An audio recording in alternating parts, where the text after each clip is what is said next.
माता पिता भक्त श्रवण कुमार की कथा। ऐसी ही और इंटरेस्टिंग कहानी सुनने के लिए वीडियो को लाइक, शेयर और चैनल को सब्सक्राइब करें। श्रवण कुमार कौन थे? श्रवण कुमार का नाम उनकी माता पिता भक्ति के कारण जाना जाता है। वह अपने अंधे माता पिता के इकलौती संतान थे।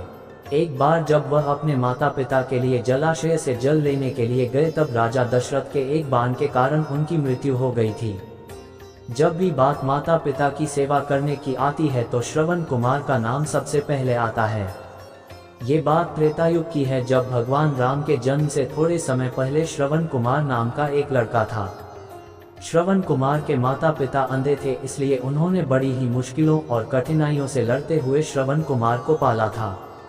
इसलिए जब श्रवण कुमार लायक हो गए तब वह अपने माता पिता की सेवा करने लगे। एक बार श्रवण कुमार के माता पिता ने इच्छा जताई कि वे तीर्थ धाम की यात्रा करना चाहते हैं। तब श्रवण बांस की दो बड़ी बड़ी टोकरियां लेकर आए और उन्हें बीच में एक मजबूत लकड़ी से बांध दिया।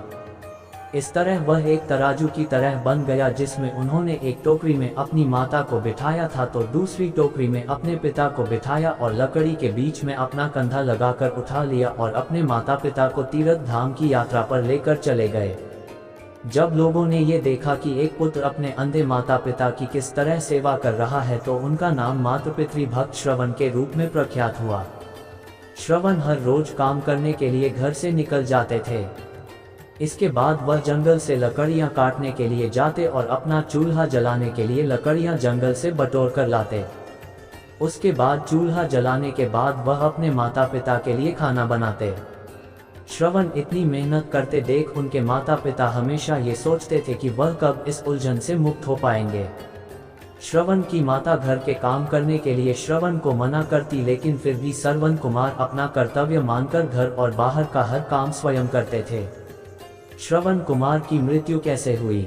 एक रोज श्रवण कुमार खाना बना रहे थे, तब उनके माता पिता ने उनसे कहा कि उन्हें प्यास लगी है। अपने माता पिता की प्यास बुझाने के लिए श्रवण कुमार नजदीकी जलाशय से जल लेने के लिए चल पड़ते हैं। जब श्रवण जलाशय से जल भर रहे थे तब उनके बर्तन से ऐसी आवाज निकल रही थी जैसे कोई जानवर पानी पी रहा हो। ठीक उसी समय अयोध्या नगरी के राजा दशरथ शिकार के लिए जंगल में आए हुए थे। राजा दशरथ के पास शब्दभेदी बाण चलाने की कला थी, जिसमें वह केवल ध्वनि सुनकर अपने बाण को निशाने पर मार सकते थे। श्रवण कुमार पानी भर रहे थे, उनके बर्तन से निकलने वाली ध्वनि जब दशरथ ने सुनी तो उन्होंने सोचा कि वह कोई पशु है जो कि जल पी रहा है। यही सोचकर राजा दशरथ ने उस ध्वनि की तरफ अपना बाण छोड़ दिया। जब वह बाण श्रवण कुमार के शरीर पर लगा तो उन्होंने जोर से चिल्लाया। श्रवण कुमार के चिल्लाने की आवाज सुनकर राजा दशरथ को आभास हुआ कि उन्होंने किसी मनुष्य पर बाण चला दिया है। अपने घोड़े से उतरकर राजा दशरथ तुरंत उस जगह पर पहुंचते हैं जहां पर श्रवण घायल अवस्था में पड़े थे।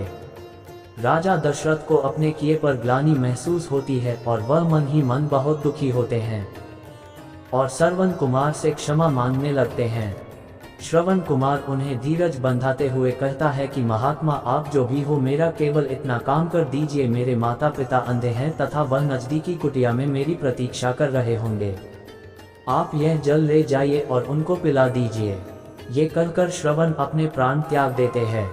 दशरथ को मिला था पुत्र वियोग का श्राप। अपना मुख शर्म से नीचा करके राजा दशरथ श्रवण कुमार से वह जल का पात्र लेकर उसके माता पिता के पास पहुंचते हैं। वहां पहुंचकर जब राजा दशरथ उन्हें जल पीने के लिए कहते हैं तब वह दोनों उनसे पूछते हैं कि उनका बेटा श्रवण कहाँ है। तब मन में दुखी होते हुए गिलानी से भरपूर राजा दशरथ उन्हें सारा वृतांत बताते हैं कि वह उनके अपराधी हैं तथा उनके फूल के कारण उनके पुत्र श्रवण कुमार की मृत्यु हो चुकी है। अपने इकलौते पुत्र की मृत्यु की खबर सुनकर दोनों माता पिता बुरी तरह से रोने लगे। रोते रोते श्रवण कुमार की माता ने अपने प्राण त्याग दिए। तब श्रवण के पिता ने राजा दशरथ से कहा, हे राजन, तुम्हारे एक भूल के कारण मेरे पूरे परिवार का विनाश हो गया। पहले मेरा पुत्र मारा गया और अब मेरी पत्नी ने भी प्राण त्याग दिए, तो अब मैं भी अपने प्राण त्यागने जा रहा हूँ।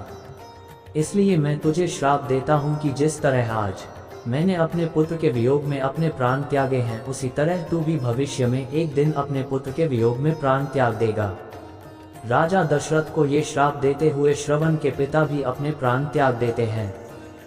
उसके बाद में दुख और ग्लानि से भरे हुए राजा दशरथ उन तीनों का अंतिम संस्कार करते हैं।